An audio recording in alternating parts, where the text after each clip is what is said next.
está falando nas outras demais semanas?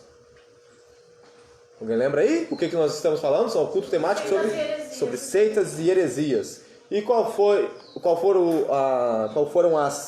os argumentos que a gente já falou, as seitas que a gente já citou? Testemunha.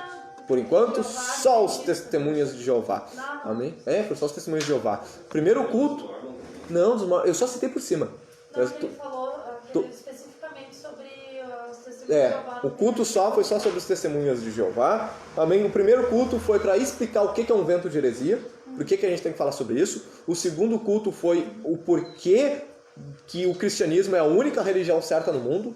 Amém? Falei por que a veracidade da Bíblia. Amém? De todos os dados ali do porquê que a Bíblia ela se prova por ela mesma, por que ela não se contradiz.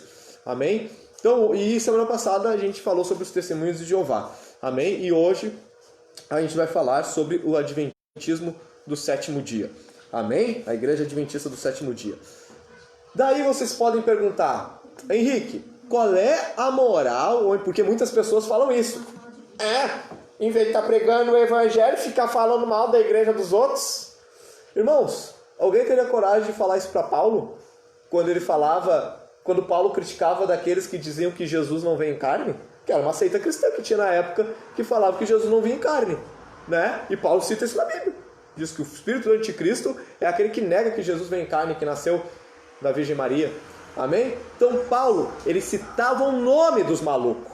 Amém? Paulo citava o nome dos loucos, dizendo, esse aqui é o filho do diabo, não deem ouvidos a tal pessoa. Então, irmãos, hoje, qual é a moral da gente falar sobre seitas e heresias? Que a gente está falando sobre o que está errado, e no momento que a gente aprende o que está errado, a gente aprende o que é certo para nós. Amém? Como assim? Por exemplo, como é que a gente tem que acreditar sobre a pessoa de Jesus? Filho de Deus, né? Que ele é o Filho de Deus, mas o que mais? Que ele é o Deus encarnado. Amém? Que ele é o grande eu sou. Mas, se a gente não para estudar sobre isso, e a gente só ouve falar Jesus, Filho de Deus, a gente acha que Jesus é somente Filho de Deus, vem o testemunho de Jeová, falou alguma coisa para ti, o que vai acontecer? Tu vai acreditar nele. Então, a importância da gente falar sobre semana passada, por exemplo, dos testemunhos de Jeová, é que a gente entende por que Jesus é Deus. Nós entendemos o que eles estão errados, e entendemos o que nós estamos certos. Nós aprendemos sobre a nossa crença. Amém? Porque muitos cristãos, quem aí nunca se perguntou por que os cristãos não guardam o sábado? Quem aí já se perguntou? A gente fica, por que não guarda o sábado? E hoje, a gente estudando sobre os adventistas, nós vamos aprender sobre isso. Amém? Então vamos hoje falar sobre a igreja adventista. Só antes, passo para o pessoal que está assistindo aí. Amém? Vamos orar ao Senhor para depois a gente seguir. Amém? Tomara que eu consiga pregar tudo hoje. Se não der, porque olha, irmão. Pela Bíblia que escreveu aí. Amém? Tomara que a gente pregue tudo hoje, senão semana que vem a gente continua. Amém? Glória a Deus. Vamos orar. Querido amado Jesus, eu te dou graças, Senhor, por estarmos novamente aqui na tua casa. Te peço, Senhor, meu Deus, que tu me instrua, que tu me dê capacitação, unção, Senhor, ousadia para pregar a tua santa palavra, que tu me dê instrução, Senhor, em nome de Jesus. Pai, perdoa, Senhor, os nossos pecados, as nossas faltas. Em nome de Jesus, unja-nos, Senhor, e nos capacita, não somente para pregar, mas como para entender, Senhor, meu Deus, sobre a tua verdade e sobre a mentira do inimigo. Em nome de Jesus, é o que eu oro, te pedindo e te agradecendo. Amém, Senhor Jesus. Amém. Amorzinho, me consegue uma água, por favor? Amém. Graça e paz, queridos irmãos. Beleza. Alguém aí conhece o mínimo de história dos adventistas? Um pouquinho, coisa e tal? Mínimo. Qual é o nome do fundador ou fundadora do adventismo? E agora? Muitos acham que é Ellen White, mas Ellen White foi a que deu a continuidade. Porque quem começou, praticamente a pregação sobre o adventismo foi um pastor chamado William Miller. William Miller. Ele era um pastor batista, amém? Ele era um pastor batista e em 1818 ele leu Daniel capítulo 8, versículo 14, que fala sobre, esqueci quantas, 2000 e quantas tardes. Perdão, se quiserem abrir aí em Daniel 8,14 para verem qual era a base bíblica dele para defender essa tese. No começo ela não se chamava Igreja Adventista, amém? Se chamava Movimento do Advento ou Movimento Millerista, por causa de William Miller, amém? Do cara que começou a propagar isso. William Miller, pastor batista, estudando a Bíblia em Daniel 8,14, vou usar. Ele entendeu que Cristo voltaria em 21 de março de 1843. Amém? Tudo que a gente já está falando deles aqui é a mentira, beleza? A gente não está falando, a gente está os criticando, apontando os erros deles. Amém? Olha só. Então ele, em 1818, ele estudando esse texto, ele concluiu que Jesus voltaria no ano de em 21 de março de 1843. Foram 25 anos dele pregando sobre isso. 25 anos dele pregando sobre a volta de Jesus, falando que Jesus iria voltar em 1843. Então, tendo tanto tempo, né, 25 anos pregando isso, um monte de gente começou a seguir os ensinos de William Miller, vir na sua igreja e esperar, aguardar pelo retorno de Jesus no dia 21 de março de 1843. Vocês sabem o que aconteceu no dia 21 de março de 1843? Qualquer coisa, menos a volta de Jesus. Não aconteceu. E daí, o que houve? William Miller foi lá fazer as contas e ele viu que ele errou a conta, meu Deus do céu. Ele errou a conta, não era 1843, era 1844. Errou por um ano. Puxa vida, deu um desconto. Ano que vem Jesus volta. Foi o que o William Miller afirmou, né? Então ele afirmou que em 1844 Jesus voltaria. Teve uma data para que ele previu para 1844 e não aconteceu. Então, pessoal, é mais para o fim do ano. Não aconteceu. Então ele previu 2 datas diferentes e nada. O que aconteceu? Após isso, esse homem viu que ele estava pregando uma heresia, pediu perdão pelos seus pecados, largou o tal do movimento advento, voltou para a igreja batista e morreu como um crente sadio. Voltou para sua fé sadia. Ué, então como é que continuaram a propagar a igreja adventista? Como é que continuou esse negócio? Para começar, por que ele caiu em si? Porque já deveria ter feito isso há 25 anos antes, né? Porque em Mateus 24, 36, Jesus falou naquela época, quando estava em carne, que nem ele sabia, nem os anjos do céu, nem Deus, somente Deus sabia a hora de Jesus voltar. Então, se Jesus em carne não sabia, por que William Miller iria saber? Por que qualquer outro vai saber? Amém? Nós cremos que hoje Jesus sabe, por causa que ele fala em João capítulo 21 que todo o poder foi me dado no céu e na terra, e em Gálatas fala que a plenitude da sabedoria está em Cristo. O que é a plenitude da sabedoria? Toda a sabedoria está em Cristo. Se toda a sabedoria está nele, quer dizer que ele sabe de tudo, não é? Mas quando ele estava na terra, ele esvaziou-se de si mesmo e ele estava limitado disso e ele não sabia. Amém? Então o William Miller chegou a essa conclusão e voltou para sua igreja. Mas então como é que a igreja adventista continuou até hoje? Porque um tal de Ian Edson, esse cara amigo de Miller, continuou a propagar as suas ideias. Então ele continuou teimando com essas coisas, mas ele deu uma nova interpretação. Amém? Ele deu amor. Tá dando pra ouvir? Alguém escreveu aqui que tá mudo. É.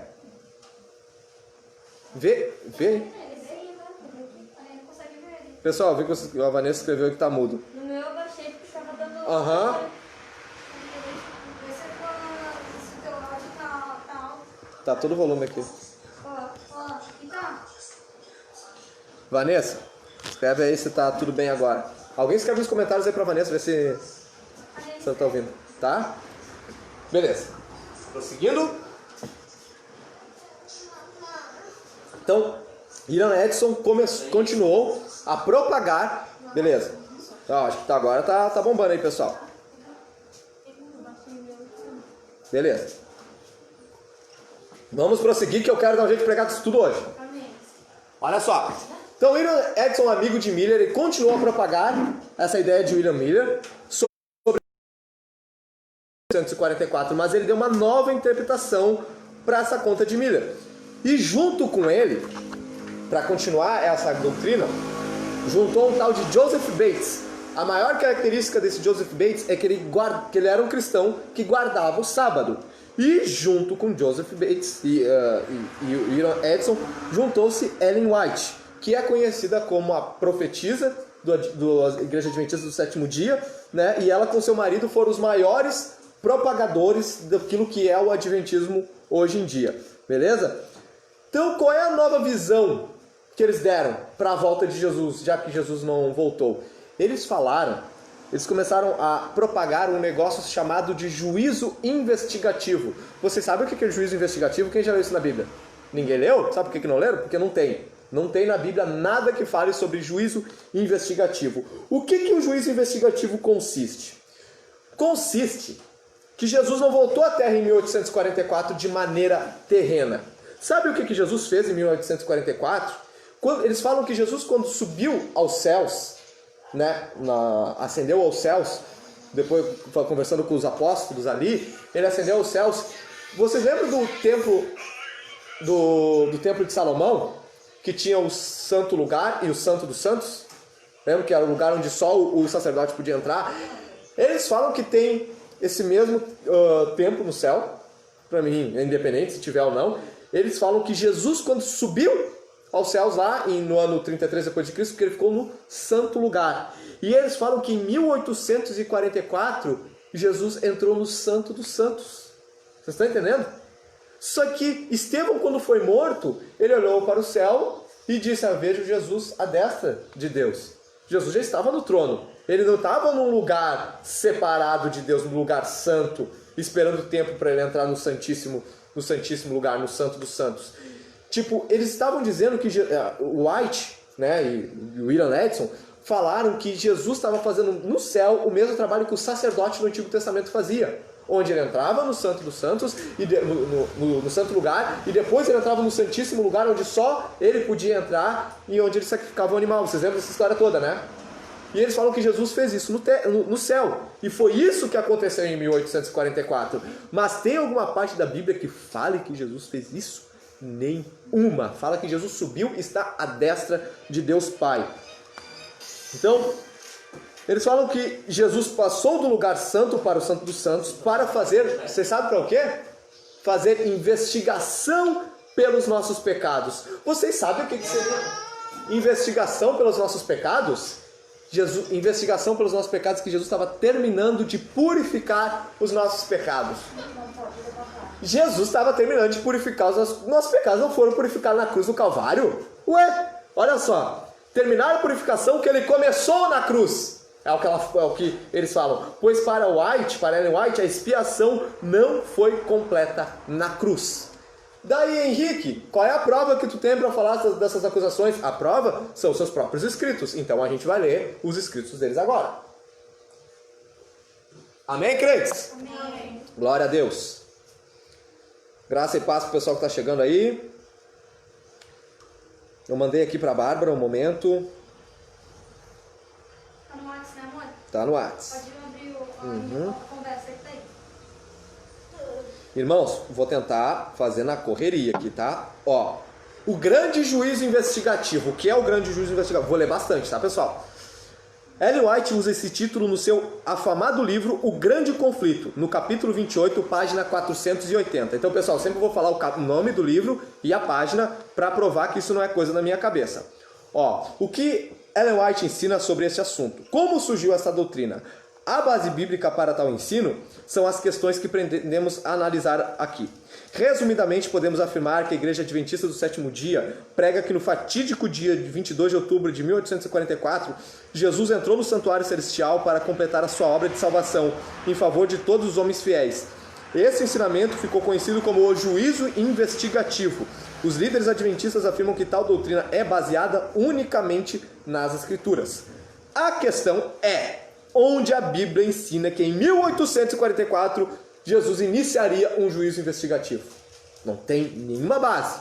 Toda a obra de Jesus já foi feita lá no passado. E o que Jesus tem para fazer no futuro? Voltar. Amém? O que Jesus tem para fazer é voltar. Nenhum juízo investigativo no céu. Então, olha só. Cadê? Depois do fiasco profético preconizado por Guilherme Miller, em 22 de outubro de 1844, que ficou conhecido entre os adventistas como o grande desapontamento, alguns adeptos do adventista continuavam pregando, diziam que Miller havia acertado a data, mas errado o local. Assim sendo, na concepção deles, o santuário que devia ser purificado não era a terra, mas o santuário celestial, lá no céu.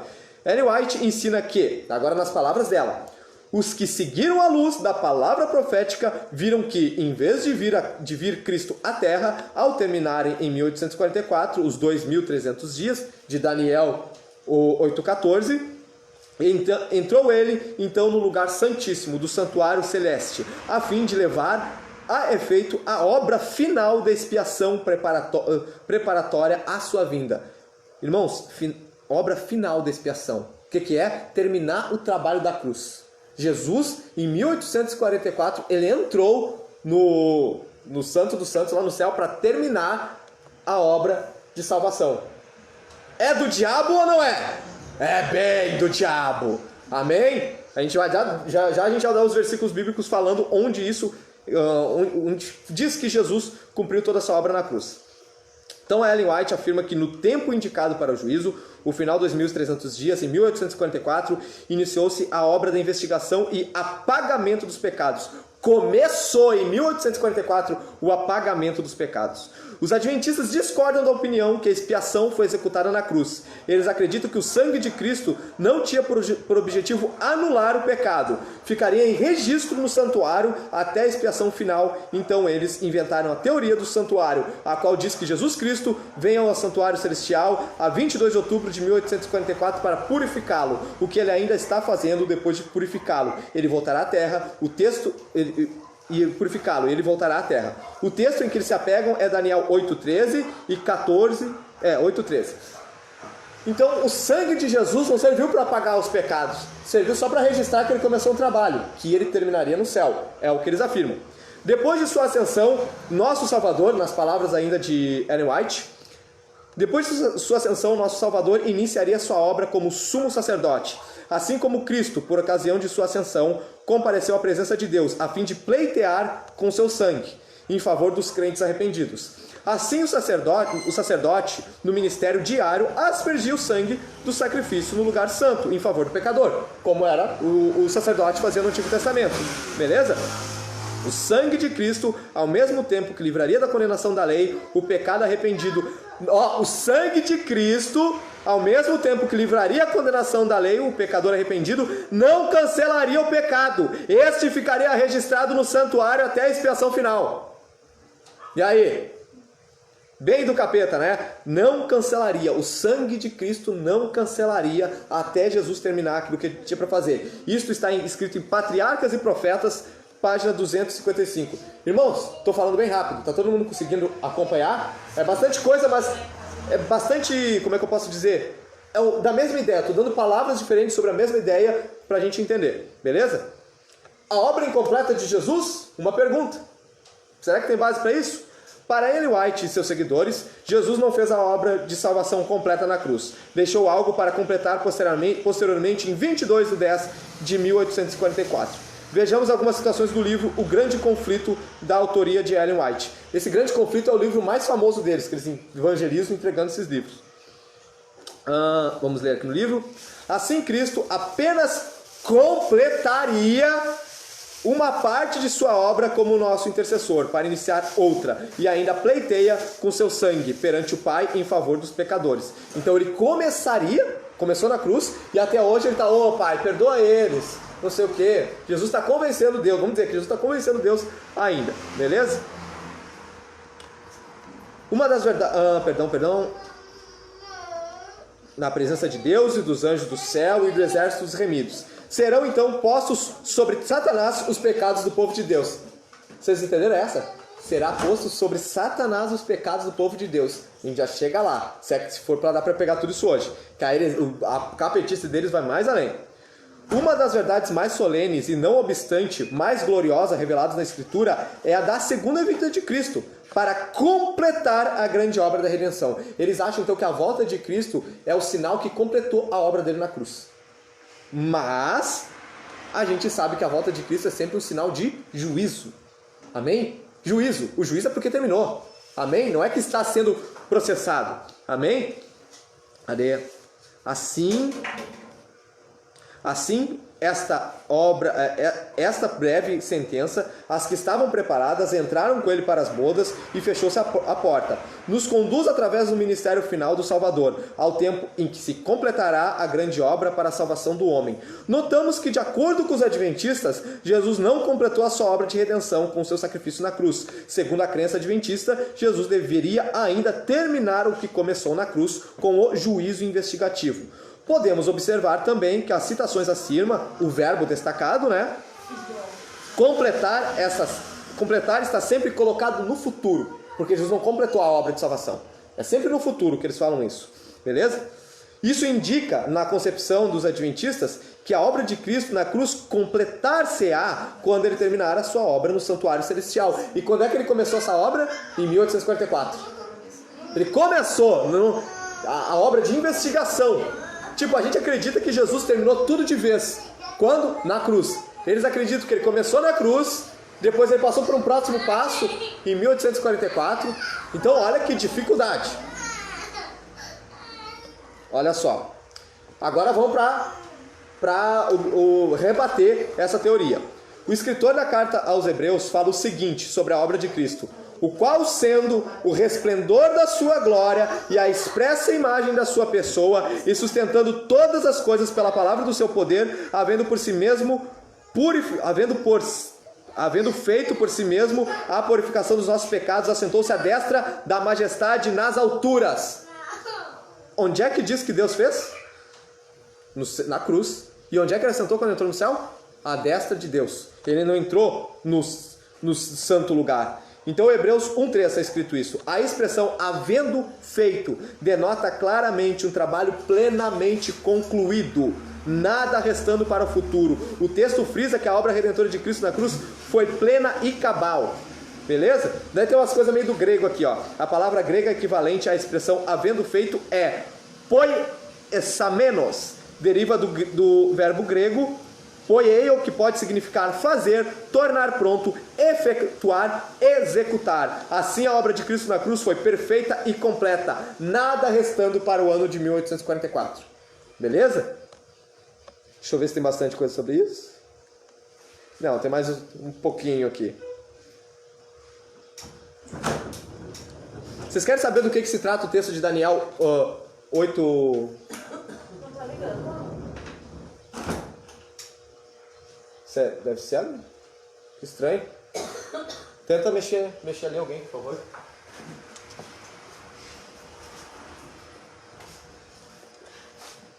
Amorzinho, serve mais uma água, por favor? Amém. Glória a Deus. Quem quer saber a sua explicação sobre Daniel 8,13? Amém. Quem quer? Ou acha que não precisa? Deixa para outro culto? Oi?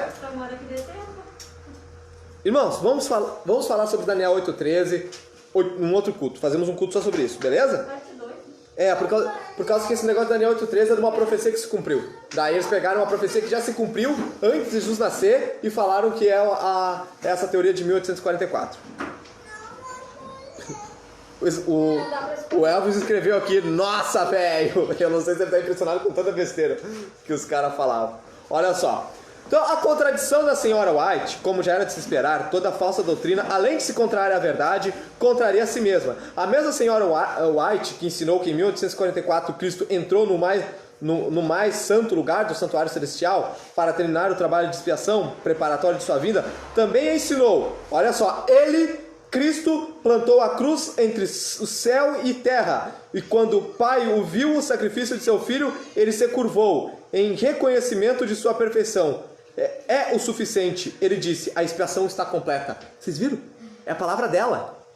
Ela diz que quando Jesus morreu na cruz, ela fala todo esse negócio que em 1844 Jesus começou a fazer a expiação pelos nossos pecados, né? A investigação. Pelos nossos pecados. Mas ela mesma escreve que no dia que Jesus morreu, Deus se dobrou, se ajoelhou diante da cruz e disse, está completo. Ou é ou não é? Não é? E o que eu falei semana passada sobre o profeta que falar alguma coisa e não se cumprir? Não deem ouvidos. Né? Usei Deuteronômio, não lembro o capítulo agora, mas Deuteronômio que fala, quando um profeta falar alguma coisa e aquilo não se cumprir, não deem ouvidos para esse cara, é um falso profeta. Bem, o texto só fala dizer que é um filho do diabo. Quem puder me dizer quanto tempo a gente já está falando aí? Glória a Deus. Agora a última coisa sobre o juízo investigativo. 23 minutos. Beleza. Ó, Ellen White afirma que o juízo de Deus se dará nesse tempo de investigação, antes mesmo da volta de Cristo. Ellen White ensina que olha só, palavras dela, a purificação do santuário, portanto, envolve uma investigação, um julgamento. Isto deve efetuar-se antes da vinda de Cristo para resgatar seu povo, pois que, quando vier, sua recompensa estará com ele para dar cada um segundo as suas obras. Qual foi o erro da profetisa? O erro da profetisa adventista consiste em ensinar que o juízo divino acontecerá antes da volta de Jesus. A Bíblia ensina em todos os textos neotestamentários que o julgamento acontecerá por ocasião da vinda de Jesus. Depois da vinda de Jesus que vai acontecer o julgamento final. Deus vai dizer, ó, é assim assado. Mas o que ela diz? Que vai se dar antes. Vai se dar antes de Jesus voltar. Ó, cadê?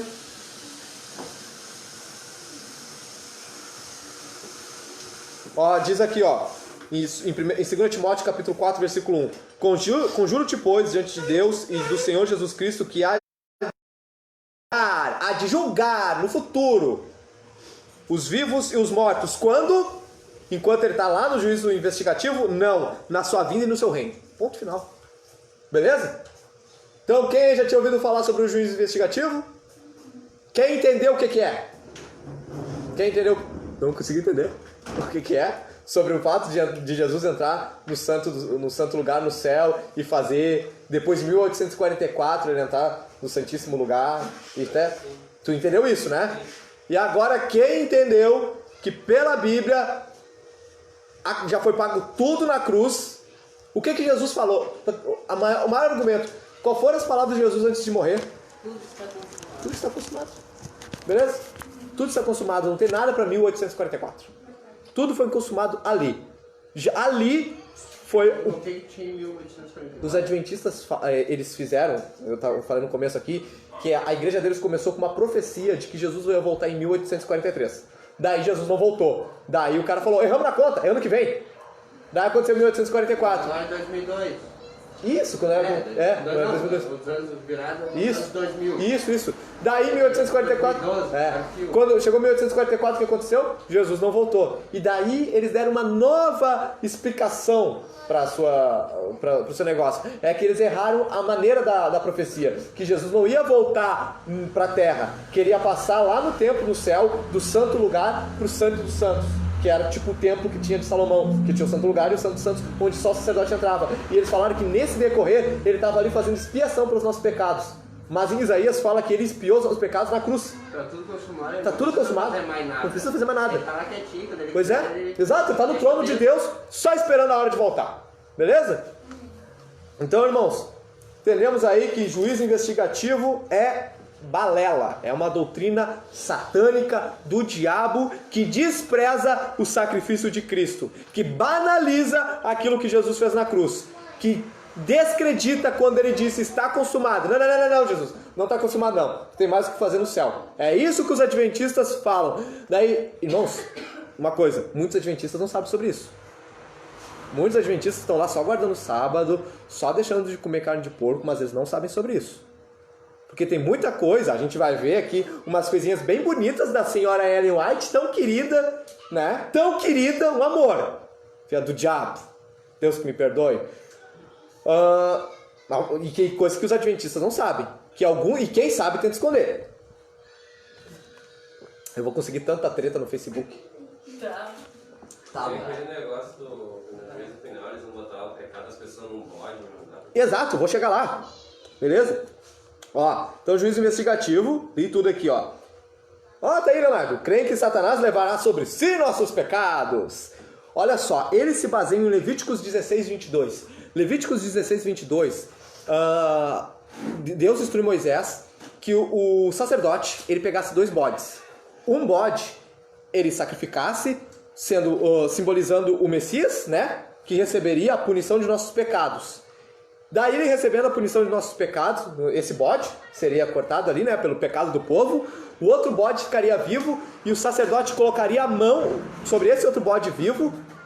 Ele transferiria os pecados do povo. Um foi punido e o outro seria transferido os pecados do povo para esse bode. E esse bode se largaria no deserto. Quem que os adventistas falam que é um bode, qual é o outro? O bode que é morto, eles falam que é Jesus. O outro bode que recebe os pecados e larga é Satanás.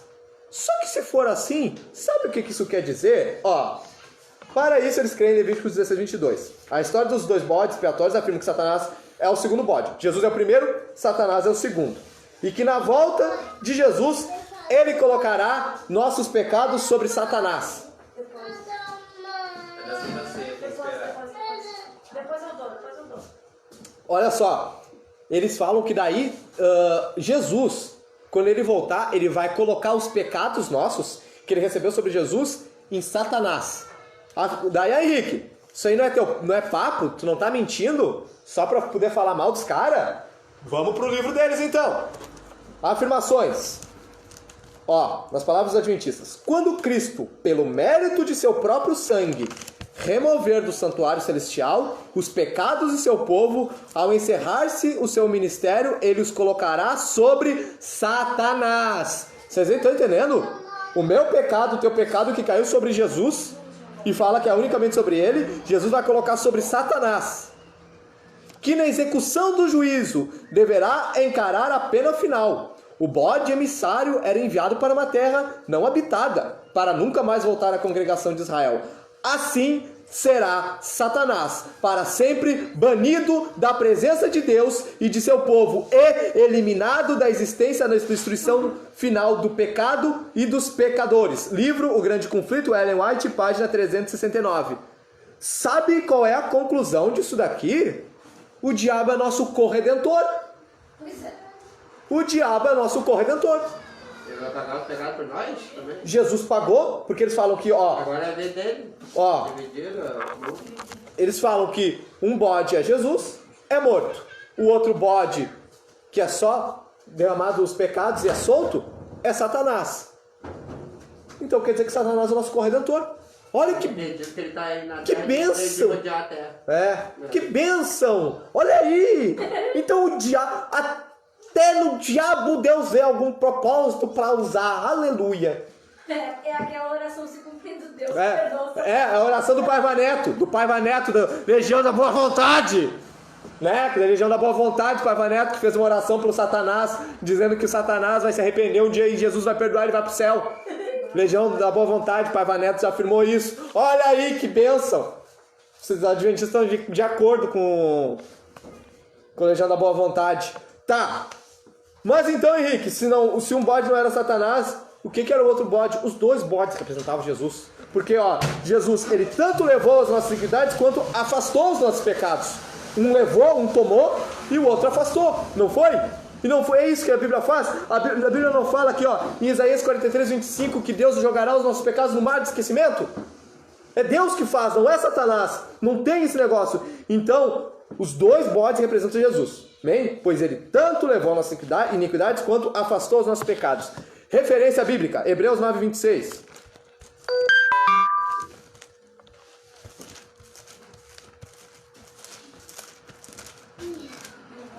Hebreus 9, 26 diz. Tudo certo. Uhum. Tem uma mensagem dizendo que os gigas estão indo, se pegou de internet? Não precisa nada. Ó, Hebreus 9, 26 fala: Doutra forma, necessário lhe fora padecer muitas vezes desde a fundação do mundo, mas agora, na consumação dos séculos, uma vez por todas, se manifestou. Quem se manifestou? Jesus, para aniquilar o pecado pelo sacrifício de si mesmo. Aniquilou o pecado. Quem que eles falam que vai aniquilar o pecado? quando o pecado será jogado sobre Satanás e ele vai ser jogado no inferno, o pecado vai ser aniquilado. É o que Ellen White afirma. Mas o que a Bíblia afirma? Que quando o pecado vai ser aniquilado, o pecado foi aniquilado em Cristo Jesus. Ponto final. Beleza? Então, ó, juízo investigativo, doutrina do capeta, beleza? E também a questão do bode, amém? Dos dois bodes. Então, quem são os dois bodes, irmãos? Os dois bodes simbolizam Jesus, que tanto leva a nossas iniquidades quanto afasta de nós. Ah, Henrique, mas... Quem chegou? Ele acha que é o Sandro, mas não é. Irmãos, daí tu pode dizer, Henrique, mas, por exemplo, algumas igrejas, eles têm uso e costume, e não está na Bíblia os usos e costume, e tu diz que eles são nossos irmãos em Cristo. Os adventistas não são também? Vamos lá. Irmãos, vocês sabem o que é exclusivismo? Sim. Quem não sabe, levanta a mão. O que é exclusivismo? Eu sei. Sabe? Quem não sabe? Todo mundo sabe? Exclusivismo, irmãos, é quando o dia que eu pegar e falar, irmãos, a partir de hoje vamos propagar que só que na Christ Church é a única igreja certa, tá? O resto tudo é errado. O dia que fala, isso é exclusivismo. Igreja que fala só nós estamos certo e as outras estão erradas. Irmãos, para nós aqui na Christ Church, qual é a igreja que é certa? De Cristo, né? Fala a palavra certa. A que fala a palavra certa. E quais igrejas que pode estar nisso? É a Creche, é a Assembleia, é a Luterana, é a Deus e Amor, é a Presbiteriana, amém? Toda igreja que prega a palavra é a igreja de Deus. E daí eles não são exclusivistas, amém? Presbiteriana, por exemplo, tem coisas diferentes da nossa igreja, mas eles nos consideram como irmãos em Cristo. Os irmãos aqui da Presbiteriana passam aqui, paz do Senhor, a gente já congregou na igreja deles, a gente já visitou um culto na igreja deles, eles já vieram no culto aqui, amém? Não tem problema nenhum, nós somos pentecostais, eles são presbiterianos e somos irmãos em Cristo. Tem diferença? Alguma assim, costume, coisa e tal? Algum ponto diferente da Bíblia? Tem, mas nos consideramos como irmãos em Cristo. Eles não falam que só a igreja deles está certa e nem nós a nossa. Não falamos isso. E uma das características da igreja adventista é o exclusivismo. Eles falam que só a igreja deles está certa. Henrique, eu conheci vários adventistas que chamam até os católicos de irmão, chamam os espíritas de irmão. Se a gente vê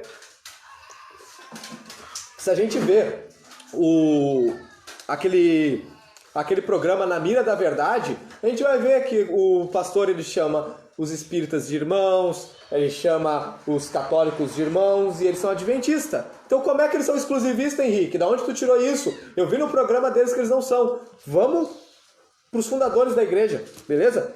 Exclusivismo adventista. Para começar, o que eles creem? Que eles são os remanescentes de Deus. Eles dizem que as outras igrejas protestantes são babilônicas. Eles falam que nós somos babilônicos e que só eles são certos. E eles a única certa nos conformes de Deus. Henrique, e onde é que eles afirmaram isso? Vamos ver então. Afirmações dos próprios adventistas. Uma das afirmações. Tem que saber esperar. Diz aqui, no mundo só existe uma igreja que presentemente se acha na brecha, tapando o muro, restaurando os lugares assolados. No mundo só existe uma igreja que presentemente se acha na brecha. Quem escreveu isso? Cadê? Aqui, livro, Testemunhos Seletos, 2, segunda edição, 1956, página 356, um escritor adventista, falando que só a igreja dele está certo. Outra citação. Deus escolheu a igreja adventista do sétimo dia para restaurar as doutrinas verdadeiras do Evangelho de Cristo. Livro, O que a Bíblia ensina, Estudos Bíblicos. Lição 14, Carlos E. Aschmann. É o nome do cara, né? Alemão, você pronunciar. Então, ele diz que Deus escolheu a igreja adventista para restaurar as doutrinas do verdadeiro Evangelho de Cristo. Se eles têm as doutrinas verdadeiras, quer dizer que nós somos errados. Não é? Eles estão certos e todas as outras estão erradas. Ellen White afirma: temos uma obra para fazer por ministros de outras igrejas. Deus quer que eles se salvem. Nossos ministros devem buscar aproximar-se dos ministros de outras denominações. Vocês viram? O que eles gostam de fazer? É pescar peixe em aquário. Não é ir atrás. Claro, vão atrás do perdido. Mas quem que a Ellen White está ensinando aqui? Ir atrás dos pastores de outras igrejas. Ir atrás dos membros de outras igrejas. É assim o trabalho deles. Tem um outro livro em que fala que que o cara está ensinando, eu não lembro o nome agora, perdão, não tenho a referência aqui para falar, em que ele diz, o escritor, que tem que ter jeito para chegar nos metodistas, tem que ter jeito para chegar nos presbiterianos e nos luteranos, chamando eles de irmãos. O livro está dizendo, chama eles de irmãos, mas eles não consideram. Beleza? Então Ellen White já afirmava: temos uma obra a fazer por ministros de outras igrejas. Deus quer que eles se salvem. Nossos ministros devem buscar aproximar-se dos ministros de outras denominações. Por que os outros ministros de outras denominações têm que ser salvos? Porque eles estão errados. Por quê? Porque só a igreja adventista está certa. Isto está escrito no livro Testemunhos Seletos, página 386, volume 2. Beleza? Deixa eu ver aqui. Encerramos aqui a parte do exclusivismo da adventista. Vamos para outras bobagens que eles pregam. Irmãos, todo mundo entendeu essa parte do exclusivista? Eles são ou não são?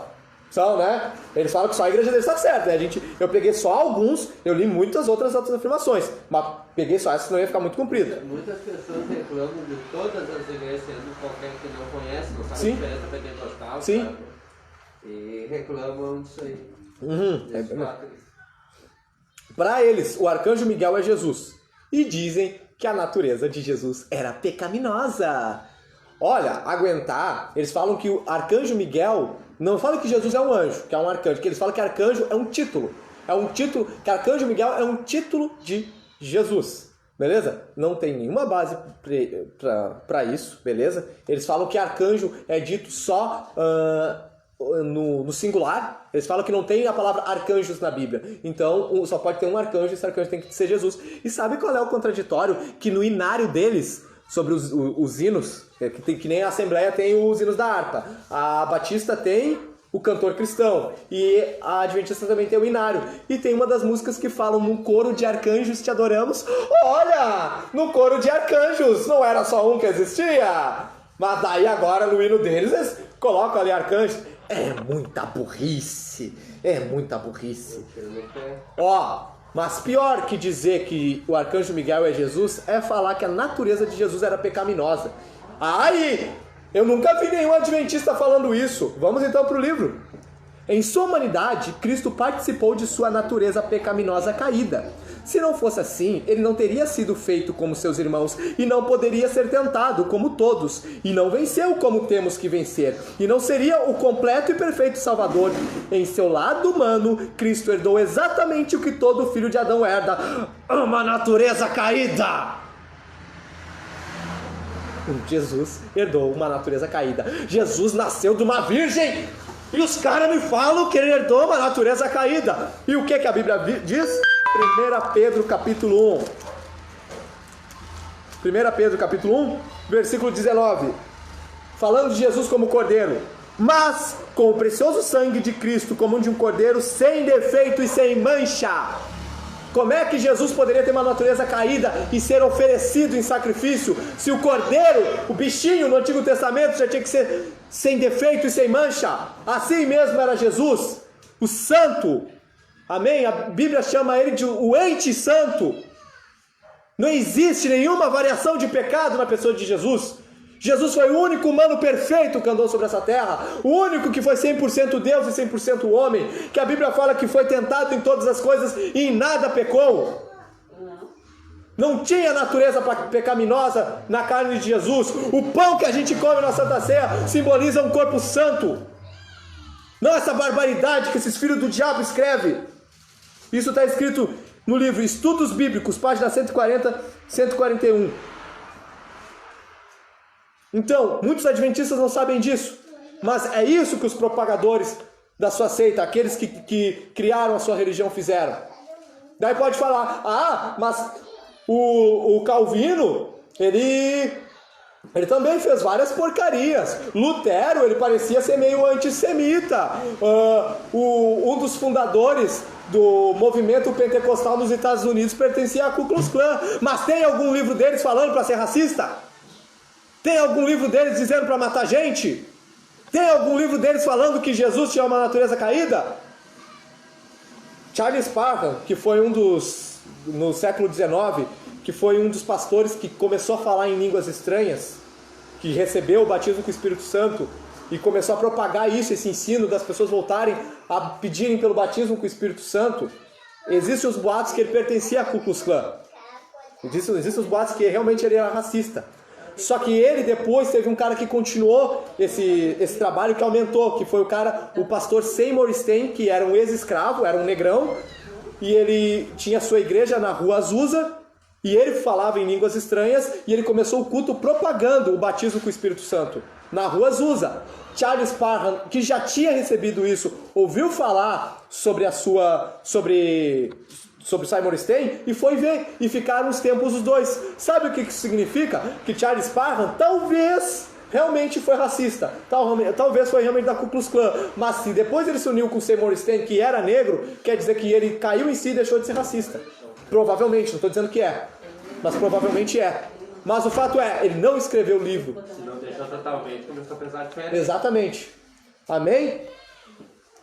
Então, vamos lá. Então, irmãos, a humanidade de Cristo como é que é?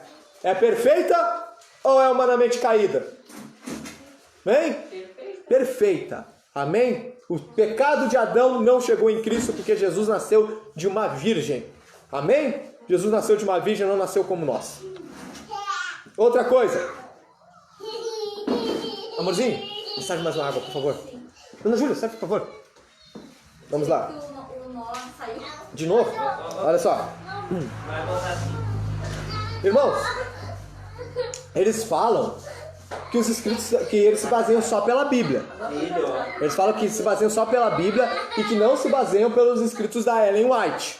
Beleza? Vamos ver, né? Ó, o que eu já afirmo para vocês? Que eles colocam os escritos de Ellen White no mesmo patamar da Bíblia Sagrada. Eles dizem que ela era o espírito da profecia. Alguma coisa baseada com Apocalipse 19:10. Irmãos, nós acreditamos no dom de profecia. Acreditamos ou não acreditamos? Amém? Mas a Bíblia diz que foi dado uma como profeta ou foram dados alguns como profetas? A Bíblia fala profetas no plural. Amém? Não, Deus não deu o negócio para uma pessoa só. Amém? Vamos lá. Vamos para a afirmação dos adventistas, para provar de que eles colocam os escritos da Ellen White igual aos da Bíblia. Olha só. Palavras da Ellen White. Disse o meu anjo assistente, tipo o anjo que estava revelando ela. Ai de quem mover um bloco ou mexer num alfinete dessas mensagens. A verdadeira compreensão dessas mensagens é de vital importância. O destino das almas depende da maneira em que elas são recebidas. Livro, Primeiros Escritos, página 260, Ellen White. Ai de quem mover um bloco ou mover um alfinete dessas mensagens. Quem já leu um livro cristão que não fosse a Bíblia? Um livro falando sobre um dom, falando sobre escatologia. Alguém já leu um livro dizendo ai de quem discordar do que eu estou escrevendo? Não, né? Só de São Cipriano. É, de São Cipriano, satanista. Amém? Então, e qual é o outro livro que fala para não tirar nenhuma palavra, não omitir? Só a Bíblia, lá em Apocalipse. Beleza? Ela quis imitar isso aí. Então ela quis dizer que os escritos dela são tão importantes que com a Bíblia. Ela diz, ai de quem mover um bloco ou mexer um alfinete dessas mensagens. E ela ainda fala, a verdadeira compreensão dessas mensagens é de vital importância. Pô, de vital importância não é a mensagem de Jesus, a mensagem da Bíblia, é o que Ellen White escreveu. Então, ela já está colocando aqui o livro dela no mesmo patamar da Bíblia. Beleza? Ó, professam crer no Antigo e Novo Testamento. Contudo, as Escrituras devem ser interpretadas segundo as visões, sonhos e revelações de Ellen White. Afirmam que a Bíblia é a luz maior e os escritos da senhora Ellen White a luz menor, sendo que Deus enviou a luz a fim de guiar o povo à luz maior. Livro, não tem o nome do livro, mas o autor se chama George A. Matter, no ano de 2000, página 192. Vamos para outras afirmações. Eles falam essas heresias, as pessoas que falam assim, não vai falar perto de ninguém, isso aqui, senão vai arrumar briga, não sei o que. Eles falam isso? Tá louco. Como é que é pra eu falar aqui no vídeo? Como é que eles dizem? Fala pra não comentar perto de ninguém que eles estão aprendendo ali, senão vão arrumar uma briga. Ó, o Adventista te ensina um negócio, coisa e tal, que é meio cabuloso. Mas isso eu nunca vi na Bíblia, só pra ti. Não fala pra ninguém, porque senão tu vai arranjar briga, hein? É o que eles falam. Beleza, vamos lá. uma outra afirmação para dizer que o livro da Ellen White é tão importante quanto a Bíblia. Tudo quanto Ellen White disse e escreve é puro, elevado, cientificamente correto e profeticamente exato. Nossa. Tem coisa mais do diabo?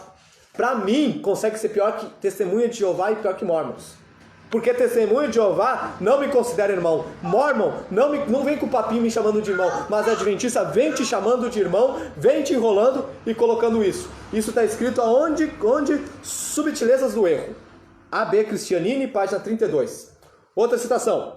Seus escritos são uma contínua e autorizada fonte de verdade. Então quer dizer que ela continua a Bíblia. Meu Deus! Fonte de verdade e proporcionam à igreja conforto, orientação, instrução e correção. Só pela primeira parte ali, são escritos são uma contínua e autorizada fonte de verdade. Ela continua a Bíblia, que maravilha. Ela pode não dizer, eu continuei a Bíblia, mas é o que está falando. Eu continuei a verdade de Deus. Isso está escrito no livro Lição da Escola Sabatina, Adultos, janeiro e fevereiro de 2009, Gerhard Pfandling, página 48 e 49. Outra afirmação sobre os escritos de Ellen White. Cremos que Ellen White foi inspirada pelo Espírito Santo e seus escritos. O produto dessa inspiração tem aplicação... Olha só, essa aqui é pesada. Seus escritos, o produto dessa inspiração tem aplicação para os adventistas do sétimo dia. Negamos que a qualidade ou grau de inspiração dos escritos de Ellen White sejam diferentes dos encontrados nas Escrituras Sagradas. Livro Revista Adventista, fevereiro de 1984, página 37. Artigo Inspiração e Autoridade dos Escritos de Ellen White. Negamos que a qualidade ou grau de inspiração dos escritos de Ellen White sejam diferentes dos encontrados nas Escrituras Sagradas. Quem foram os fundadores da Assembleia de Deus? Daniel Berg e Gunnar Wingren. Vocês vão ver escritos deles dizendo: as línguas e profecias são para edificação da igreja. A única base da igreja pentecostal é a palavra de Deus. Não é o que Daniel Berg e os falavam. Seymour Stein, o pastor negrão lá, também não vai ver isso. Lutero usou sempre a Bíblia. A gente não concorda com toda a teologia da luterana, não concordamos com toda a teologia calvinista, mas eles sempre usaram a Bíblia. Podemos ter contradições? Sim, mas eram contradições dentro da Bíblia e realmente coisas que a Bíblia é obscura. Amém? Por exemplo, todo mundo consegue... Eu já dei uma aula sobre Trindade alguns cultos atrás, mas é fácil de entender a Trindade? Não é. A mesma coisa a questão da salvação, predestinação, presciência. Não é difícil. Então existe igrejas arminianas e igrejas calvinistas. Mas nem Armínio, nem Calvino falou, é isso, não, ninguém vai tirar é isso e pronto. A base é a Bíblia. Beleza? Agora, para acabar com a raça da Ellen White. Para acabar. Charles Parham, que eu falei que era da Ku Klux Klan. Oi? Charles Parham, que eu falei que era o pastor, um dos precursores do movimento pentecostal nos Estados Unidos, ele provavelmente era da Ku Klux Klan. Mas depois com quem que ele começou a andar, que eu falei? Com Seymour Stein, um ex-escravo. Um pastor que era ex-escravo. Negrão. Então, provavelmente Charles Parham deixou de ser racista. Mas vamos ler uma bela afirmação de Ellen White, uma profetisa de Deus. Ellen White afirma: mas presta atenção, quem é filho de negão e branco aí? Vamos ver o que Ellen White fala disso, não é, não é? Vamos ver aqui, mas há uma objeção ao casamento de brancos com negros. Todos devem considerar que não têm o direito de trazer à sua prole aquilo que a coloca em desvantagem. Não tem o direito de lhe dar como matrimônio hereditário uma condição que o sujeitaria a uma vida de humilhação. Os filhos desses casamentos mistos têm um sentimento de amargura para com os pais que lhes deram essa herança para toda a vida. Por essa razão, caso não houvesse outras, não deveria haver casamentos entre brancos e negros. Livro Mensagens Escolhidas, volume 2, página 343, 344. Uma outra afirmação da Ellen White, profetisa de Deus: no paraíso não entrarão pessoas de pele negra, porque a pele negra representa o pecado. Todos serão brancos como o Senhor Jesus. Livro O Arauto do Evangelho. Ellen White, 1º de março de 1901. Aí, ela tá solta? Ela morreu. Ela morreu. Ah, tá. Ela morreu. Eu já ia aprender. Chama a polícia! E Cara, é um absurdo. alguém conhece algum adventista negro aí? Eu conheço. Ah, eu sei. Tem pastor negro, tem pastor adventista negro. Aquele que é Aquele? arqueólogo. Então. Nem sabem disso, né? Não sabe. E os que sabem, tentam passar pano. Acho que não sabe desse tudo aí. Pois é. Essa mulher que inventou racismo, sei lá. Pois é. Essa aí era a época que tinha acabado, um pouco depois de acabar a escravidão nos Estados Unidos. Ela queria continuar a escravidão. Olha que o Elvis disse: eu sou filho de negrão, apesar de ser loiro de olhos azuis. Ô, Elvis! Filho de negrão, apesar de ter olhos azuis. Que viagem. Qual é a conclusão que nós podemos ter sobre Ellen White? Vamos para Jeremias, capítulo 50, versículo 6. Então, essa mulher é de Deus ou é do diabo? É do diabo, né? Tá bom, todo mundo concorda então. Jeremias, cadê Jeremias, tia? Jeremias 50, versículo 6. Diz: Não, castigo no meu próprio. ovelhas perdidas foram o meu povo, os seus pastores as fizeram errar, e para as montanhas as deixaram desviar. Andaram por montanhas e colinas e esqueceram do lugar do seu repouso. Pastores a fizeram errar. Agora Isaías 3:12.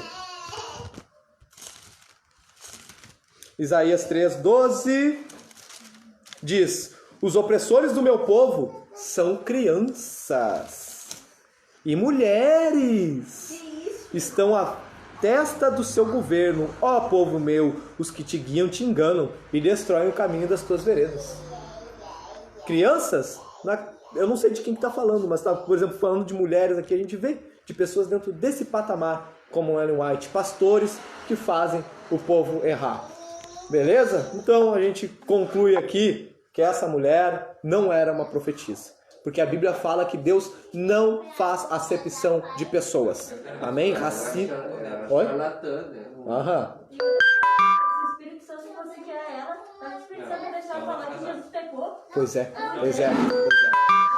Isso. Ó, o pessoal falando, isso é racismo? Que é isso? Que viagem. Vamos. Quanto tempo a gente tá falando? Que horas são agora?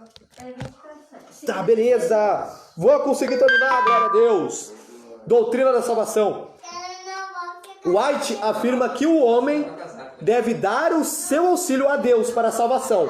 Que a salvação de cada homem depende de seus esforços. Nós somos salvos pelo quê? Pela graça. Pela graça. Isso não vem de vós, para que ninguém se glorie, é o que diz na Bíblia. Beleza? Não é pelo meu esforço. Porque o meu esforço, a Bíblia fala que se eu gastasse todos os meus recursos, eu iria à falência e não receberia o perdão. Amém? O esforço foi todo de quem? De Jesus na cruz. Beleza? Então, que a salvação de cada homem depende de seus esforços e para eles a guarda do sábado é fundamental para a salvação. Beleza? Eles também defendem outra coisa chamada o sono da alma. Uma coisa que eu acreditei por um bom tempo, mas depois eu vi que eu estava bem equivocado. O que é o sono da alma? Joãozinho morre, a alma dele fica dormindo, esperando até o dia de Jesus voltar. No dia que Jesus voltar, a alma volta para o corpo, ressuscita e sobe aos céus. Eu acreditava por isso num bom tempo. Mas, em Lucas capítulo 16, 19 e 31, fala sobre o rico e o Lázaro. E ali, os adventistas chamam isso de parábola. E alguns cristãos acreditam que aquilo ali é como se fosse uma antessala do céu, e outros acreditam que aquilo ali é o céu. Beleza? Henrique, tu tem uma opinião formada? Ainda não. Beleza? Mas não tem uma opinião formada se é a antessala do céu ou se é o céu. Beleza? Mas ali mostra que os mortos têm consciência. Por quê? Tinha o seio de Abraão e um desfiladeiro onde tinha um rico E o rico falava com Lázaro pedindo, né, falando para Abraão, Abraão, pede para o Lázaro molhar a ponta do dedo na água e botar na minha língua. Não, é ruim, não dá para passar para aí, não sei o quê. Então fala para Lázaro ir lá falar com os meus familiares para avisar desse lugar. Irmão, se isso fosse totalmente uma parábola, Jesus não daria essa verdade absoluta em que os mortos não pregam aos vivos. Por causa que em Jó fala que aquele que desce à sepultura de maneira nenhuma voltará a visitar os seus familiares. Então quem morre, morreu e não tem como conversar com os homens. Amém? Isso a gente vai falar mais no Espiritismo, quando a gente falar sobre a seita do Espiritismo. Beleza? Então não tem, quando aparece o fulano de tal, a avó, o pai, a mãe do cara conversando com o cara depois de morto, são demônios. Amém? São demônios. Não são espíritos de pessoas desencarnadas, porque Jó fala, aquele que desce à sepultura, de maneira nenhuma voltará a visitar os seus familiares. Mas no caso lá em cima ele estava conversando com ele. Sim. E tu pensa, Henrique, mas como é que pode estar conversando no inferno com esse cara? Se no inferno é o lago de chamas. Irmãos, por um bom tempo eu achava que o inferno era o lago de chamas. Mas se a gente lê em Apocalipse, fala que o inferno vai ser lançado no lago de chamas. Já tinha lido isso? O inferno vai ser lançado no lago de chamas. Então o inferno é o lugar onde as almas estão agora, as almas condenadas, e o lago de chamas é a sentença que vai ser colocada depois. Eles estão num lugar de tormento, onde ainda não é o lago de chamas. E nesse lugar de tormento provavelmente conseguem conversar com os dali de cima. Beleza? Mas tá, Henrique, se isso daí não é uma antessala, é o céu. Por que, Henrique? Porque ali prova que não existe sono da alma, que os mortos estavam conscientes e que esses mortos conscientes não podem testemunhar os vivos. Beleza? E qual é a outra referência bíblica para falar sobre mortos conscientes? Se encontra em Apocalipse, capítulo 6. Capítulo 6, versículo 9 e 10. Irmãos, aqui é a parte definitiva que a gente vai ver que não existe sono da alma, que as pessoas no céu lá estão conscientes e não estão em sono. Ó, Em vários livros fala sobre que tem a alma. Que tem alma. Não tem Sim. Que tem algo depois. Sabe por que eles se baseiam? É que quando fala assim, ó, no Antigo Testamento tem muito essa linguagem, que morreu e fala de dormiu. Daí eles acreditam, dormiu. Usava isso como eufemismo. Uhum. Pra não ficar Exato, para não ficar pesado. Então dormiu, quer dizer que morreu. Não quer dizer que a alma está dormindo. E ó, Apocalipse capítulo 6, versículo 9, versículo 10, diz, ó, quando ele abriu o quinto selo, vi debaixo do altar as almas do que foram mortos por causa da palavra de Deus e por causa do testemunho que deram. E clamavam com grande voz, dizendo, se clamavam com grande voz, o que eles estavam falando? O que eles estavam fazendo? Falando. Se estavam falando, estavam conscientes, não estavam dormindo. E o que eles falavam? Até quando, ó verdadeiro e santo soberano, não julgas e vingas o nosso sangue dos que habitam sobre a terra? Então estava aqui, consciente. Então, irmãos, está aqui, não existe sono da alma. Outra coisa que eles acreditam no aniquilacionismo. Alguém lembra aí o que é aniquilacionismo? Não pode tirar. Falamos semana passada sobre o testemunho de Jeová. Que eles acreditam que o inferno não é para sempre. Que o inferno vai ser jogado no lago de chama, vai queimar uns aninhos ali, dependente. Tipo, esse aqui só roubou. Ele vai queimar 15 anos. Esse aqui estuprou. Ele vai queimar 100 anos. É assim que eles acreditam, que a pessoa vai ser atirada lá, vai ter um tempo de tormento e cessou. Isso se chama aniquilacionismo. Só que o que a Bíblia fala sobre o inferno? A Bíblia fala sobre o inferno no Mateus 25, versículo 46. Irão esses para o castigo eterno, mas os justos para a vida eterna. Para castigo eterno. Só vai para o castigo eterno quem é castigado eternamente. Né? Só vai para o castigo eterno quem vai ser castigado eternamente. Beleza? Dei só esse versículo porque semana passada eu já falei vários outros. Beleza? Mas esse aqui para mim é o primal. Castigo eterno é só para quem é castigado eternamente. Beleza? Então, assim como o céu é eterno, o inferno, o lago de chamas é eterno, as pessoas queimarão para sempre. Como diz Apocalipse, a fumaça do seu tormento subirá para todo o sempre. Beleza? Então, aniquilacionismo não existe. Tem outro versículo também que fala sobre onde o verme... o fogo onde você será lançado, onde o verme nunca morre e o fogo nunca apaga. É né? que eles justificam isso daí mencionando sobre o Sodoma e Gomorra, que no caso a cidade ela queimou, né? E ela queimou por um tempo e depois ela virou em cinzas, né? Que É fraqueza. isso aí que eles Que falam fraqueza. daí. Pelo amor de A Deus. justificativa no caso, né? A outra justificativa deles é que Deus não é um carrasco para querer fazer a pessoa. Que Deus é amor. Por favor, qual é o critério? O meu critério de amor não é o critério de Deus. Vocês têm como saber? Deus matava a criancinha no Antigo Testamento. Deus não matava a criancinha no Antigo Testamento? Matava! Então quem é isso para dizer qual é o julgamento de amor de Deus? A família mandava saquear. Exato! Amém? Aí, Rick, mas e como é que Deus permitia aquilo lá? Porque era tudo filho do diabo. Naquele tempo só o judeu era o povo de Deus, o resto tudo tinha que morrer mesmo. Aí quando tu pergunta a resposta, eles falam assim, no próximo ensinamento. Daí... Isso vai aprender com o tempo. Não, ele começa a perguntar muito, eles começam a enrolar. Não tinha E lá no coisa livro de pra- Juízes, tem uma parte que fala que chegou num patamar em que cada um achava que fazia aquilo que achava certo. Sim. E eles não tinham moral nenhuma, eles não tinham, enfim, não tinham princípio Sim. nenhum no caso. Vamos usar um texto de gente que é viva. Eles estavam vivos lá em Sodoma e Gomorra para dizer que isso é o inferno. Aquilo ali não é uma alegoria. Quando quer alguma coisa é alegoria. O rico e o Lázaro é alegoria. Mas agora Sodoma que é literal, que a gente acredita que é literal, para eles é um tipo de alegoria? Por favor. Irmãos, privação de alimentos. Quanto tempo a gente tem aí? 15 minutos. Agora, 1h04, 15 minutos. 15 minutos. Privação de alimentos. O que é isso? Não pode comer porco. Não pode comer porco, não pode comer todos os alimentos do Antigo Testamento. Café. Oi? Eles tomam cevada, né? Não sei. Eu sei que, irmãos, o Adventismo, eles guardam tudo que tinha do Antigo Testamento em relação da alimentação, beleza? E eles falam que aí o cara que vai comer um porco tá em pecado e coisa e tal, babá, né? Mas vamos pro Novo Testamento, que é a nossa base de fé.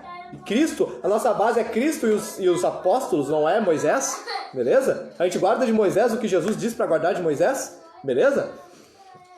Sobre os alimentos, Marcos capítulo 7, versículo 15.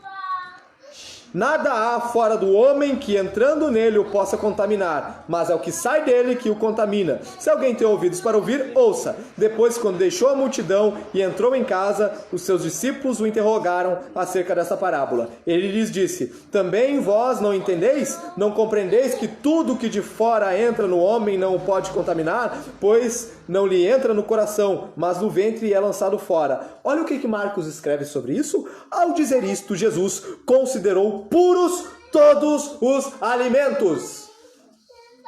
Tem como ir contra isso? O autor Marcos escreveu que Jesus, nesse momento, considerou puros todos os alimentos. Tem alguma coisa na Bíblia que pode estar errada? Não, né? Se Marcos escreveu que ali Jesus purificou todos os alimentos, é porque purificou? É. A palavra é divinamente inspirada. Divinamente inspirada. A da Ellen White não pode contradizer, mas de Marcos pode, né? Atos capítulo 10. Capítulo 10, versículo 9. No dia seguinte, indo eles seu caminho, estando já perto da cidade, subiu Pedro ao terraço para orar quase a hora sexta. Tendo fome, quis comer, e enquanto preparava a comida, sobreveio um arrebatamento de sentidos. Ele viu o céu aberto e um vaso que descia como um grande lençol, atado pelas 4 pontas, vindo para a terra. No lençol havia de todos os animais quadrúpedes e répteis da terra e aves do céu. Foi-lhe dirigida uma voz: levanta-te, Pedro, mata e come. Mas Pedro disse: de modo nenhum, Senhor, nunca comi coisa alguma comum e imunda. Segunda vez lhe disse a voz: não faças tu comum ao que Deus purificou. Isso aconteceu 3 vezes, então o vaso tornou a recolher-se no céu. Esse negócio que diz quadrúpedes, répteis da terra, você sabe, aves do céu, sabe o que tinha nessa panela? Tudo que no Antigo Testamento falava para não comer.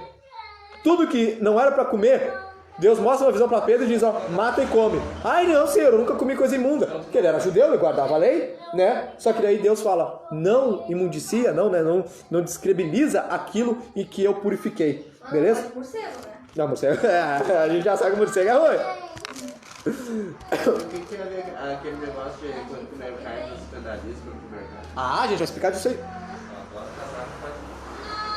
Romanos 14, versículo 1 ao 3. Diz assim: ora, quanto ao que é fraco na fé, recebei-o, mas não para condená-lo em questões discutíveis. Um crê que de tudo se pode comer, e o outro que é fraco come legumes. O que come não despreza o que não come, e o que não come não julga o que come, pois Deus o recebeu por seu. Uma das explicações, Eduardo, é que ainda tinham judeus que eram cristãos e guardavam a lei. Tipo, foi uma briga para eles deixarem de se circuncidar. Então a gente entende que tinham ainda cristãos que guardavam a lei, que não comiam algum determinado tipo de carne, não comiam, não guardavam o sábado, se circuncidavam, e Paulo chama esses de fracos na fé. E esses fracos na fé ficavam militando contra aqueles que já tinham recebido o entendimento que era tranquilo. E daí Paulo está falando, pessoal, o que não está comendo, o que está guardando a lei ainda, está guardando para Deus, né? E vocês que não estão comendo, vocês estão comendo carne, vocês estão fazendo para Deus. Então um não julgue o outro, beleza? Mas Paulo chama o que não come de fraco na fé. Tipo, ele acredita desse jeito? Deixa ele guardar. Mas ele é fraco na fé. Uma hora ele tem que aprender. Então é isso que quer dizer, uma das explicações, beleza? A outra explicação é falando sobre carne sacrificada, que alguns acreditam que aqui fala sobre carne sacrificada e é provável. A gente pode falar isso em outro culto. Em 1 Timóteo, capítulo 4, versículo 1, diz assim... Cadê? Diz assim, ó: mas o Espírito expressamente diz que nos últimos tempos alguns apostatarão da fé, dando ouvidos a espíritos enganadores e a doutrinas de demônios, pela hipocrisia de homens que falam mentiras e têm cauterizado a própria consciência, que proíbem o casamento. Adventista proíbe o casamento? Quem? Adventista proibiu o casamento de negros e brancos. Proibia. E ordenam a abstinência de alimentos que Deus criou para os fiéis e para os que conhecem a verdade, a fim de usarem deles com ações de graça. Beleza? Então, irmãos, essa privação de alimentos também é uma heresia. Dizem a Bíblia em Marcos que Deus purificou todos os alimentos. Agora, quanto tempo a gente tem? Agora é 8 minutos. Agora, a parte que é mais conhecida deles: guardar o sábado. Quem aí já se perguntou, por que o cristão não guarda o sábado? Por que ele não me pagou? Eu tenho que vir só domingo receber. Como é que é? Por que ele não me pagou? Eu tenho que vir só domingo receber. Ah, pode crer? Que viagem. Então aí é uma pergunta que todo cristão, ao ler o Antigo Testamento, se depara. E fica, por que não guardam o sábado? Vamos pra lá, ó. Por que eles dizem que tem que guardar o sábado? Depois a gente fala por que o sábado não tem mais que ser guardado. Ó, eles afirmam que deve ser guardado, pois é um dos 10 mandamentos. Beleza? É o que eles falam. Que tem que guardar o sábado, pois é um dos 10 mandamentos. É verdade? É verdade. Está lá entre os 10 mandamentos em guardar o dia do Senhor. Os 10 mandamentos se encontram no meio da Torá. O que é a Torá? É a lei. Beleza? E no Novo Testamento? Deus... eu podia ter trazido no outro livro que dizia quantas vezes Deus fala no Novo Testamento para não roubar, para não desejar a mulher do próximo, para não dar falso testemunho. Fala um monte de vezes assim na Bíblia. Vamos dizer assim, ó, no Novo Testamento Deus cita os 9 mandamentos muitas e muitas vezes, mas o sábado em nenhum momento ele cita. Beleza? Daí a resposta, né, o Novo Testamento acentua... Perdão.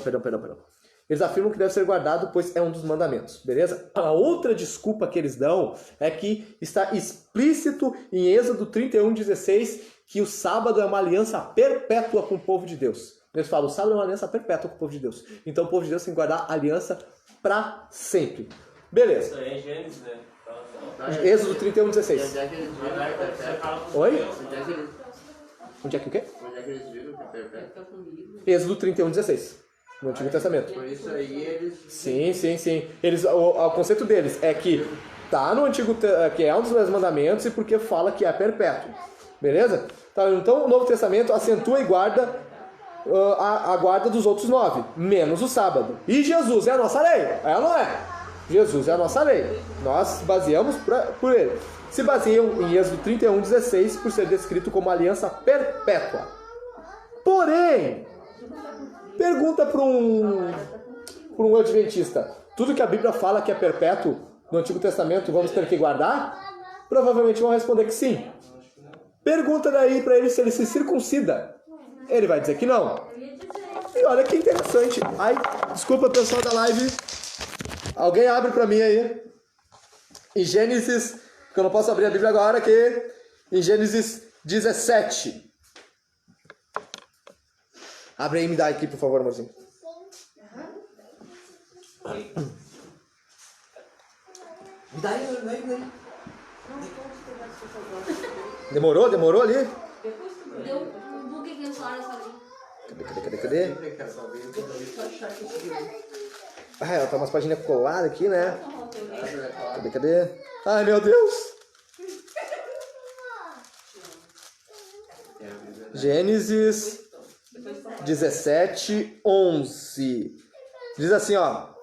E circuncidareis a carne do vosso prepúcio, isto será por sinal do concerto entre mim e vós. Versículo 13 e 14. Com efeito será circuncidado o nascido em tua casa e o comprado por teu dinheiro. Estará o meu concerto na vossa carne por concerto perpétuo. E o macho com prepúcio, cuja carne do prepúcio não estiver circuncidada, aquela alma será extirpada dos seus povos. Quebrantou o meu concerto. Então, a circuncisão era perpétuo? Depois. Era perpétuo ou não era? Falou que, né? Que era perpétuo. Por que eles não se circuncidam?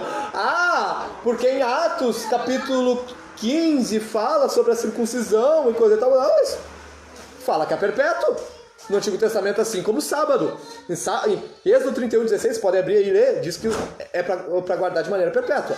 E a circuncisão também é perpétua. E só perpétua aquilo que lhes convém. É por isso que Paulo fala em Gálatas, ou tu guarda toda a lei ou tu não guarda nada. Não é? Ó, isso eles não guardam, né? A questão do circuncisão. E por que nós não guardamos? Tá, entendi por que eles estão errados em guardar, né? Mas por que exatamente nós não guardamos? Ai, meu Deus. Uma Bíblia. Eu consigo me... Amor, tá dando chute aí? O que tu quer? Para te abrir vários versículos. Fala aí. Romanos 14, 5, 6. Filho, depois, filho. Eu quero tomar assim. Vai aqui. Bota 14. Só na hora da Santa Ceia. Ai, meu Deus. 14. Vai. Ó, 14, 5, 6. Por que nós não guardamos o sábado? Por que a maioria das igrejas protestantes não guardam o sábado? Ó, um faz diferença entre dia e dia, outro julga iguais todos os dias. Cada um tem opinião bem definida em sua própria mente. Quem distingue entre dia e dia para o Senhor o faz, e quem come para o Senhor come, porque dá graça a Deus, e quem não come para o Senhor não come e dá graça a Deus. Então, aqui Paulo está falando que um faz diferença entre dia e dia, e o outro julga igual todos os dias. Então ele está falando aqui que tinha cristãos, uns que guardavam o sábado e outros que não guardavam. Beleza? Aí, Henrique, isso aí é o único... É o único argumento? Eu tô perdido aqui por causa que vou ter que abrir a Bíblia. Eu não tô me adaptando com isso aqui. João, capítulo 5. Vamos lá. Por que ele não pode... Por que nós não precisamos guardar o sábado? João, capítulo 5, versículo 16. Diz assim... Assim, porque Jesus fazia estas coisas no sábado, os judeus o perseguiram.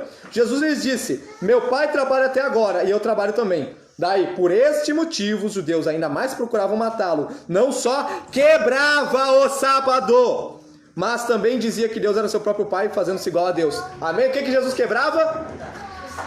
E fala que ele faltava um pouquinho, ou que ele guardou da maneira diferente, ou que ele mostrou uma verdadeira maneira de se guardar o sábado. Não, diz que ele quebrava o sábado. Beleza? Gálatas capítulo 4. Estamos quase terminando, irmãos. Gálatas capítulo 4, versículo 9 ao 11. Ó, mas agora conhecendo a Deus, ou antes, sendo conhecidos por Deus, como tornais outra vez esses rudimentos fracos e pobres, aos quais de novo quereis servir? Guardais dias, e meses, e tempos e anos. Receio por vós que de algum modo eu tenha trabalhado em vão para convosco. Ó, guardais dias, e meses, e tempos e anos. Receio que eu tenha trabalhado em vão. E o que fala em Romanos? Que um tem todos os dias de igual maneira, e uns guardam um dia. Beleza? Só que aqui Paulo está criticando quem guarda os dias. Lá Paulo ele estava dando uma massageada, não uma massageada no ego, uma tolerância com os fracos na fé, com aqueles que não comiam carne e com aqueles que guardavam os dias. E aqui em Gálatas ele está falando, como que vocês voltaram a guardar dias, meses e anos e coisa e tal. E em Colossenses capítulo 2. Eu vou te pegar de castigo de novo. Então, para. Colossenses capítulo 2, versículo 16 e 17. Para mim esse aqui é o definitivo. Ó, portanto ninguém vos julgue pelo comer, ou pelo beber, ou por causa dos dias de festa, ou de lua nova, ou de sábados. Irmãos, quando ele está falando de dias de festa, ou de lua nova, ou de sábados, está falando do quê? Velho Testamento. Do Velho Testamento. O que são os dias de festa? Páscoa, Pentecostes e Tabernáculo. O que é a lua nova? Tinha a festa de lua nova no Antigo Testamento. E o que é o sábado? O sábado. Então está falando, portanto, ninguém vos julgue pelo comer, ou pelo beber, ou por causa dos dias de festa, ou de lua nova, ou de sábados. Daí ele fala, estas o quê? O beber, comer, dias de festa, lua nova e sábados, estas são sombras das coisas futuras. A realidade, porém, encontra-se em Cristo. Então as coisas referentes ao Antigo Testamento são sombras do que viriam a se cumprir em Jesus. Amém? Está dizendo que o comer, o beber, as festas, a lua nova, os sábados, era a sombra que apontava para Cristo. A realidade é Cristo. Fala que o sábado não é dessa maneira que eles descrevem. Esse aí dos sábados, nesse versículo, eu não sabia. Aham. Daí quando eles falaram o negócio lá para ti? O que eles falam, que eles argumentam, é que as tábuas dos 10 mandamentos foram escritas por Deus. Foi Deus mesmo que escreveu isso, tá? Em Gênesis, né? Sim. E é para sempre, é eterno. Sim, é a circuncisão também. É perpétuo. Esse negócio É como eles... Eu tinha falado antes do exclusivismo. Eles falam, quando estão ensinando, eles falam assim, que isso aí a gente não vai explicar ainda, porque tu ainda está do outro lado. Do outro lado errado, né? Do outro lado errado. Do lado negro da força. Do outro lado da força. Desse outro lado aí, é isso que eles falam. Ele falou pra ti isso aí? Não. Então, irmãos, aqui é definitivo. Aí ainda teve um rapaz adventista que estava conversando comigo, né? E eu dei esse versículo para ele e falei, vai dizer que aqui o sábado não é o sábado judaico. O que ele tá falando antes ali, tu vai falar que as festas, a lua nova, e aquilo ali tudo é o bagulho do judaico, o sábado não é. Qual versículo que é? Colossenses capítulo 2, versículo 16 e 17. Então, ó, estas o quê? Comer, beber, dias de festa, lua nova e sábados são sombras das coisas. A realidade, porém, encontra-se em Cristo. Então, ó, coisas referentes ao Antigo Testamento são sombras que se cumpririam em Jesus. Aquilo tudo apontava para Jesus. Irmãos, como assim apontava para Jesus? Da mesma maneira que o cordeiro apontava, quando era morto. Da mesma maneira que os 2 bodes apontavam. Amém? Da mesma maneira que o tabernáculo queria dizer Deus conosco, apontava. Amém? Quem é o Deus conosco? Quem é o nosso Emanuel? Senhor Jesus Cristo. A Páscoa apontava para Jesus. Amém? Toda a lei era uma figura de linguagem, era uma grande de uma parábola que apontava para o Senhor Jesus, inclusive o sábado, como Paulo está afirmando aqui. Amém? Gálatas capítulo 3, estamos quase terminando. Gálatas capítulo 3, versículo 19 ao 25. Eu vou tentar ler bem rápido aqui. Logo, qual é a razão de ser da lei? Foi acrescentada por causa das transgressões, até que viesse o descendente. Quem é o descendente? Senhor Jesus, a quem a promessa tinha sido feita. Então, foi acrescentada por causa das transgressões, até que viesse o descendente. A lei era até que viesse Jesus. É o que Paulo está falando. Esse descendente, a quem a promessa tinha sido feita, e foi ordenada por intermédio de anjos, pela mão de um mediador. Ora, o mediador não representa um só, mas Deus é um. Logo, a lei é contra as promessas de Deus? De modo nenhum, pois se fosse dada uma lei que pudesse vivificar a justiça, na verdade teria sido pela lei. Mas a Escritura encerrou tudo debaixo do pecado, para que a promessa pela fé em Jesus Cristo fosse dada aos que creem. Presta atenção, essa parte é importante. Mas antes que a fé viesse, estávamos guardados debaixo da lei, encerrados para aquela fé que se havia de manifestar. De maneira que a lei nos serviu como de aio para nos conduzir a Cristo, a fim de que pela fé fôssemos justificados. Mas depois que a fé veio, já não estamos debaixo de aio. Quem é o aio que falou? O aio é, de maneira que a lei nos serviu de aio. O aio é a lei. E o que fala no 25? Mas depois que a fé veio, já não estamos mais debaixo de aio. Não estamos mais debaixo de lei. Amém? Não estamos mais debaixo de lei. A lei é o Senhor Jesus Cristo. Amém? Gálatas capítulo 5, versículo 1 ao 5. Cristo nos libertou para que sejamos de fato livres. Estais, pois, firmes e não torneis a colocar-vos debaixo do jugo da escravidão. Escutai, eu, Paulo, vos digo que se vos deixardes de circuncidar, Cristo de nada vos aproveitará. De novo testifico a todo homem que se deixa circuncidar, que está obrigado a guardar toda a lei. Separados estáis de Cristo, vós que vos justificais pela lei, da graça tendes caído. Amém? Como eu falei, se eu vou guardar o sábado que é perpétuo, eu vou guardar a circuncisão porque é perpétua. Mas, foi o que Paulo falou, se é para guardar uma parte da lei, guarda ela toda. Mas, cadê? Vós, separados estáis de Cristo, vós os que vos justificais pela lei, da graça tendes caído. Então, irmãos, tem o perigo guardar a lei. Eu já vi um cara que me falou numa firma, que chegou pro pastor dele e falou, olha só, eu vi na Bíblia que tem que guardar o sábado, sei lá, e era uma igreja neopentecostal. Eu pensei que, eu queria guardar o sábado. E o pastor, em vez de mostrar todos esses textos para ele, fala, se tá no teu coração guardar o sábado, pode guardar. A Bíblia tá falando, aquele que guarda a lei tá caindo na graça. Tem que falar pro irmão. Henrique, tu acredita que tem a salvação na Adventista? Eu acho que sim. Beleza? Eu acho que... Porque é idolatria, Ellen White. É muita... Eu vou dizer assim, que nem o Augusto Nicodemos, aquele pastor presbiteriano estava falando. Se tem um adventista que não acredita em todas essas bobagens aqui, ele vai pro céu. Da mesma forma que eu acredito que um católico que está lá na igreja católica e não dá bola para santo, não dá bola para Maria, só olha para Jesus, né? Que acredita que Jesus é seu salvador, esse católico vai pro céu, beleza? Então eu acredito que se tiver um adventista que não liga para todas essas bobagens, esse cara tá bem. Da mesma forma também os crentes, né, que não ligam para as teologias da prosperidade, esse negócio assim. Falar mal dos crentes também. Para encerrarmos, Hebreus capítulo 7, versículo 11. Para encerrar essa parte de lei, essa coisa de lei. De sorte que, se a perfeição fosse pelo sacrifício levítico, pois sob ele o povo recebeu a lei, que necessidade haveria ainda de que outro sacerdote se levantasse, segundo a ordem de Melquisedeque, e que não fosse contado segundo a ordem de Arão. Ele está perguntando, se a lei era tão boa, iria necessitar levantar-se um outro sacerdote, que é segundo a ordem de Melquisedeque, que ele está falando de Jesus? Será que aquele sacerdote que matava o cordeirinho não era o suficiente? Se a lei era tão boa?